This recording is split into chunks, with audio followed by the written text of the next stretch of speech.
Welcome back to our channel Aporia classes. मैं हूं आपका दोस्त गुलशन कुमार और लेके आया हूं आपके लिए लेक्चर नंबर 7। अभी तक के 6th लेक्चर तक हमने चैप्टर फर्स्ट को डिस्कस किया 4 लेक्चर्स के अंदर। उसके बाद में हम लेक्चर नंबर 2 पे कहें। लेक्चर नंबर 2 के अंदर हमने क्या क्या चीज़ें देखी, मैं आपको एक बार रिकैप करा देता हूँ छोटा सा। उसके अंदर हमने डेमोक्रेसी का मतलब देखा, एक बेसिक सा। उसके बाद में हमने डेमोक्रेसी के 2 व्यूज़ देखे, क्रिटिकल व्यूज़ कि डेमोक्रेसी एक प्रॉब्लम क्रिएटिंग है या प्रॉब्लम सॉल्विंग है पॉलिटिक्स के अंदर। उसके बाद में हमने कॉन्स्टिट्यूशन के रिलेटेड फैक्ट्स देखे कि कॉन्स्टिट्यूशन कब आया और कब इनेक्ट हुआ। हमने 26 जनवरी की इम्पोर्टेंस समझी। उसके बाद में जो फर्स्ट जनरल इलेक्शन है उसके बारे में हमने काफ़ी कुछ देखा कि उसमें क्या क्या इश्यूज़ थे।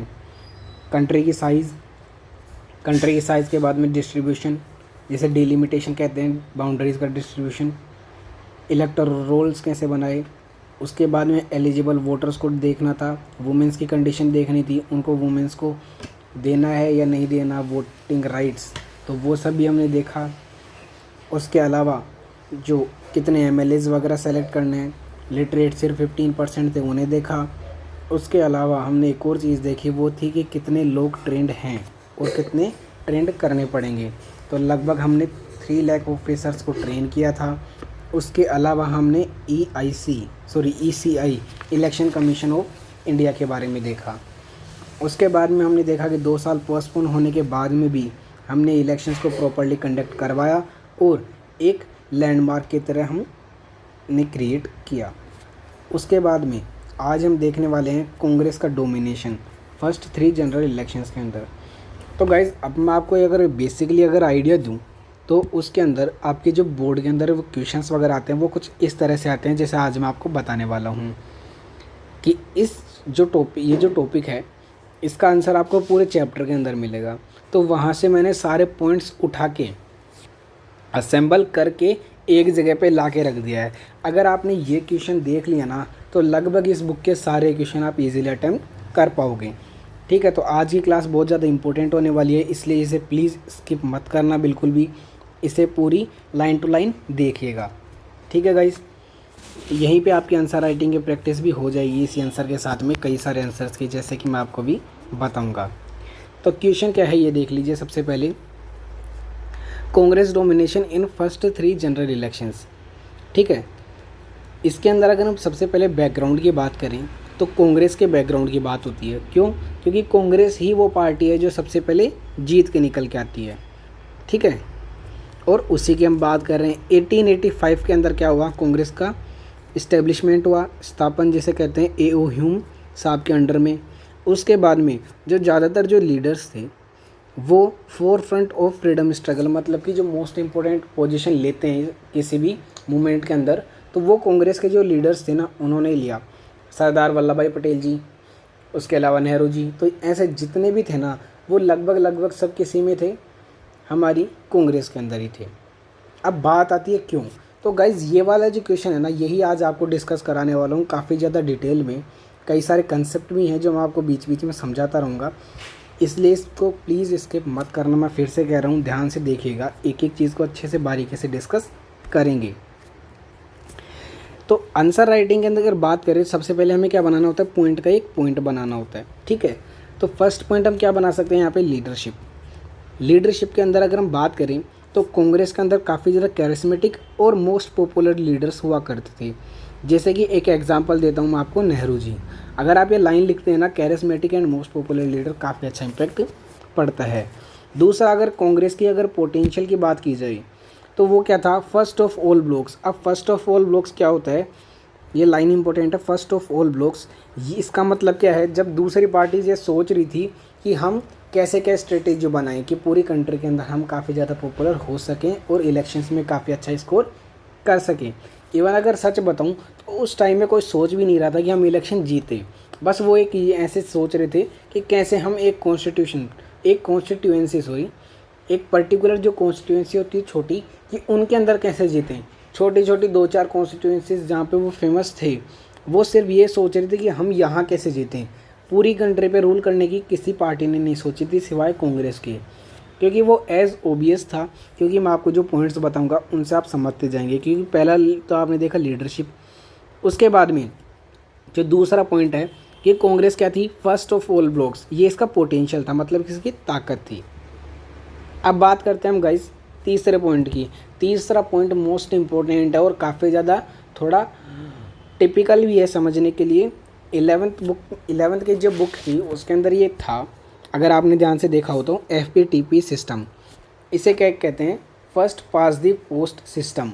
अब इसके अंदर इसको पॉपुलैरिटी सिस्टम भी कहा जाता है। अब होता क्या है एक्चुअली में, या रीडिंग करने से पहले आप यही देखिए एक बार। सपोज करो ये एक बेस मार्क है, ठीक है। अगर बेस मार्क की अगर हम बात करें बाद में, सपोज करो ये है पार्टी 1, इसके बाद में और ये है पार्टी 2, इसके अलावा ये है पार्टी 3 एंड सपोज ये है पार्टी नंबर 4 जो कि यहीं पे है, सॉरी, ठीक है। इतना मान लेते हैं हम एक बार के लिए। उसके शिट, एक सेकंड का, इसके अंदर होता क्या है, एक बेस लाइन होती है। सपोज करो ये क्या है, एक बेस लाइन है, कि मतलब इस लाइन को जिसने पार किया ना वो जीत गया, ठीक है। सबसे पहले फर्स्ट पास है ना, तो सबसे पहले जिसने पास किया वो जीत गया। सपोज करो ये लाइन है कि जिसने 50 वोट्स सिक्योर किए, ठीक है। वोट्स टोटल कितने हैं, सपोज करो कि 200 हैं, तो हर के हिस्से में लगभग 50-50 हैं। तो सपोज करो कि लगभग जिसने एक ज़्यादा, ठीक है, इस लाइन को जिसने क्रॉस किया वो सीट सिक्योर कर लेगा। अब सपोज करो गाइस इसने सिर्फ 51 वोट्स लिए थे, बाकी वोट्स इन सब के पास हैं, ठीक है। कितने, 149, पर ज़्यादा किसी के पास नहीं थे इसके मुकाबले। तो इसके जो 51 वोट्स थे वो सारे के सारे काम आ गए, ठीक है गाइस, समझ रहे हो। मतलब जितने वोट्स थे ना उन सारे के सारे वोट्स की वैल्यू आई, ठीक है। दूसरी तरफ इसके पास जो भी वोट आए वो बिल्कुल भी काम के नहीं, इनके पास आए वो भी कोई काम के नहीं रहे और ना ही इनके काम आए। तो इनका मतलब क्या हुआ कि वोट तो आए लेकिन उनसे सीट नहीं बना पाई, ठीक है, समझ रहे हो इतना, ठीक है गाइस। अब क्या हुआ कि कांग्रेस को जितने भी वोट मिल रहे थे ना वो क्या हो रहे थे, सारे के सारे काम आ रहे थे।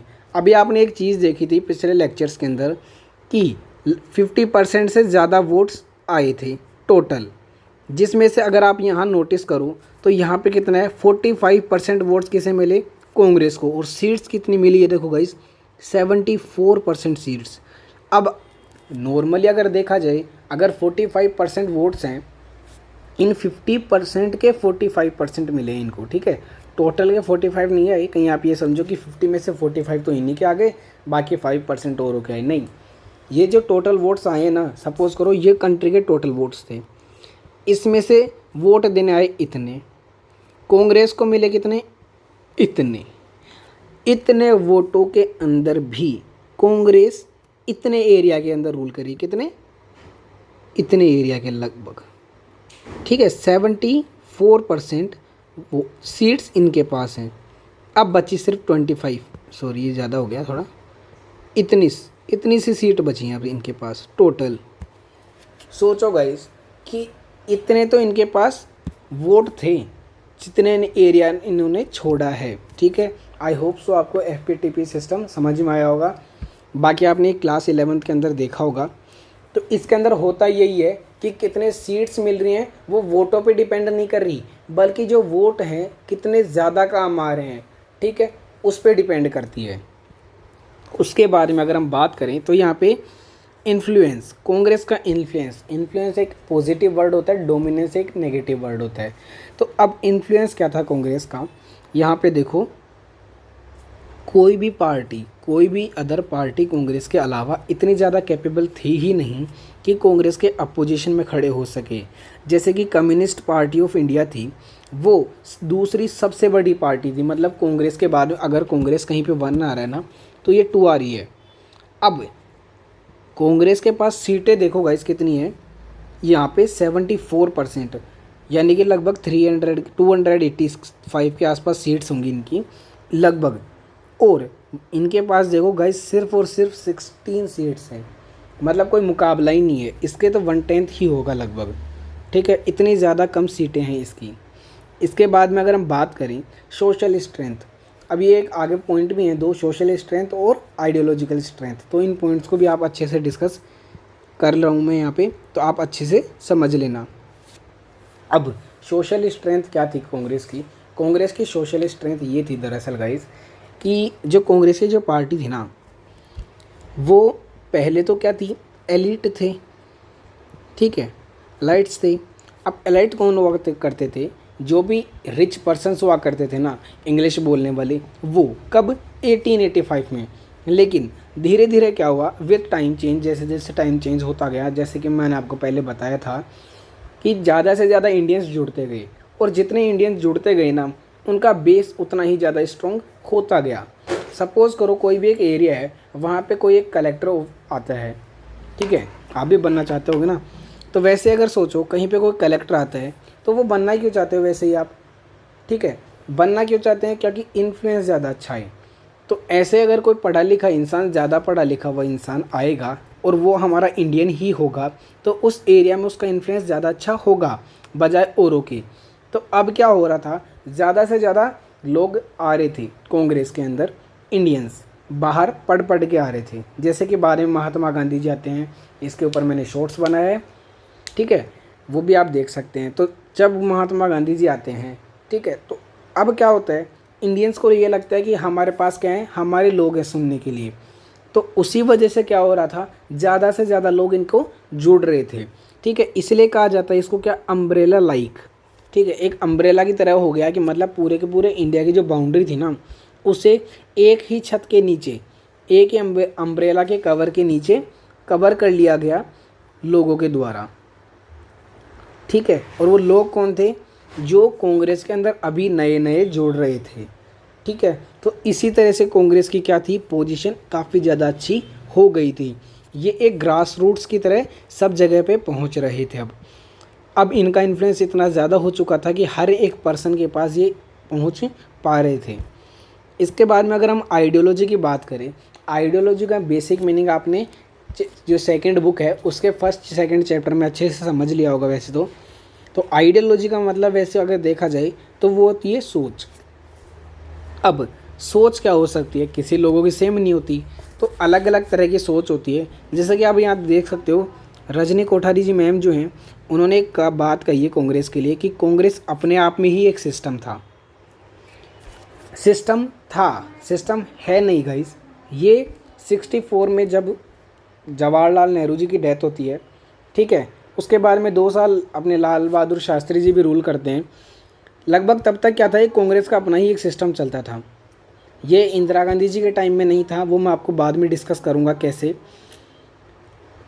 अब क्या था, ये जो सिस्टम था ना, वो सिस्टम क्यों कहा जाता था, पहले तो ये समझ लो। क्योंकि इसके अंदर क्या होता है, दो लोगों के बीच में सबसे पहले देखो डिबेट क्यों होती है, जब इनके व्यूज़ क्या हों, डिफरेंट हों, ठीक है। लेकिन सोचो एक ही पार्टी के मेंबर हों ये दोनों, A1 और ये 2, ये एक ही पार्टी के अगर मेंबर हों, तो इनके बीच में अगर डिस्प्यूट हो रही है तो एक पार्टी के अंदर ही बात होगी।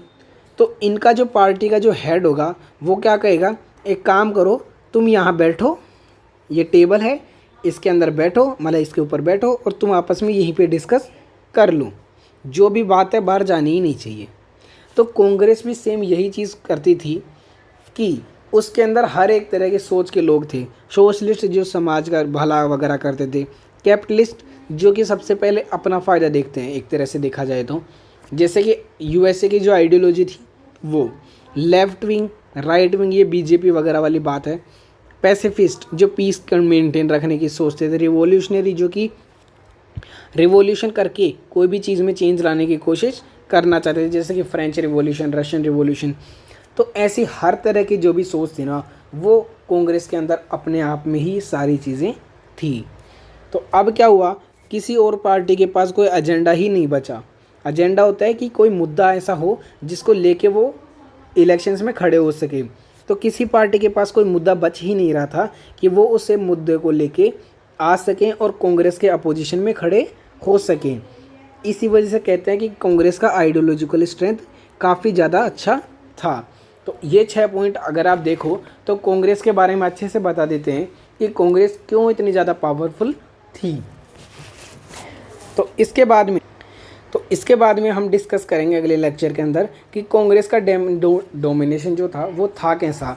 वो आपको एक बेसिक बता देता हूँ मैं कि था कैसा। एक्चुअली में कांग्रेस ने पूरी जगह अच्छे से डोमिनेट किया था। ठीक है, देख ही लेते हैं, छोटा सा ही हो टॉपिक। हुआ क्या था एक्चुअली में कि कांग्रेस का जो डोमिनेशन था ना वो डेमोक्रेटिक था। अब डेमोक्रेटिक का मतलब आप समझ गए ना, अगले लेक्चर तक जितना आप समझ सको आसपास में थोड़ा बहुत स्टडी करके। उसके बाद में मैं आपको अच्छे से एक मैप की मदद से समझाऊंगा कि ऐसा क्यों है कि कांग्रेस ने इतना ज़्यादा अच्छे से डोमिनेट किया पूरी चीज़ों को। यहाँ पे आप देख सकते हो इलेक्शंस के अंदर कैसे इतनी अच्छे तरह से डोमिनेटिंग कर रही है कि दूसरी पार्टीज़ लगभग इसके बेस पे ही आ रही हैं। ठीक है, तब तक के लिए थैंक यू गाइस। लेक्चर्स पे रेगुलर बने रहिए और अपनी प्रिपरेशन पे अच्छे से फोकस कीजिए। अगर आपको ये लेक्चर्स अच्छे लग रहे हैं तो इनको लाइक कीजिए, शेयर कीजिए और सब्सक्राइब कीजिए। Thank you guys.